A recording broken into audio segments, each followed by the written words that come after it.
What's up, everybody? Welcome to Podcast Now Plus. I'm Alex, and in this video, we have to talk about the deep trouble that Embracer Group is in. So, they haven't had a very good string of releases recently. They've had some studios that have kind of fallen apart in terms of just the quality of the games. And then, a few months back, we had heard they were kind of putting everything into one basket, all their eggs in one basket, on this really gigantic deal, and the deal fell through. So Embracer Group had been on this just streak of buying up pretty much everybody. Now, not really AAA, Embracer Group, even THQ. These are kind of that double A factories that just buy like 500 and I mean, that's not even a joke. Embracer Group has hundreds upon hundreds of smaller licenses, of smaller studios, and they have some big things in there. Lord of the Rings, I believe, being maybe the biggest thing. And they were doing that for years, buying. Well, they put a lot on that $2 billion deal, remember? It fell through, and it sounded like, from like insiders and reports and stuff, that their financial forward thinking all rested upon that deal. So when that deal fell apart, they from the inside started to also literally break down and fall apart. Now that's what we heard. The writing was also kind of on the wall. We've seen some other signs to indicate Embracer Group is not doing well literally at all, but this one is probably the most scary, although it might actually make the end result of Gearbox fine. So cutting to the chase here, it's that they might sell Gearbox. So they do have Gearbox. I know some people were maybe confused that it gets published on a different thing. They have Borderlands, they have Gearbox. Now they don't, I believe, own, maybe, I don't actually know this 100% for sure, so don't take my word for it, but I don't know if they actually own the IP Borderlands, or maybe Gearbox owns the IP Borderlands. But what seems to happen is, and there was actually a email that was kind of caught up, Bloomberg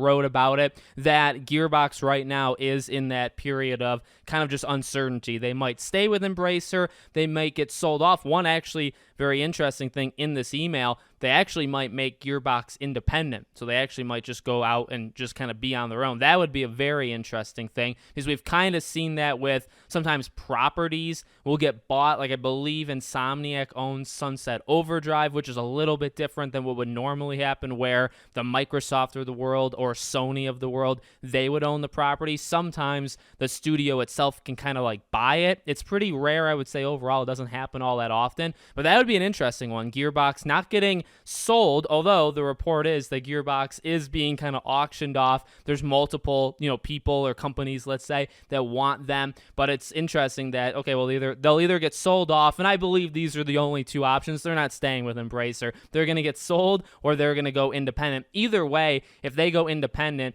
you would have to buy yourself out, right? I assume, I'm not super financial, so I don't know that 100%, but I'm pretty sure if you're owned and you want to leave and you want to just be on your own, pretty sure you got to pay Embracer something. So end result is most likely Gearbox going to be under somebody else. They'll either be under themselves or they'll be under God knows who. As I've said in my own tweet this morning, please, for the love of God, don't let it be Tencent. Anybody else, I think, is fine.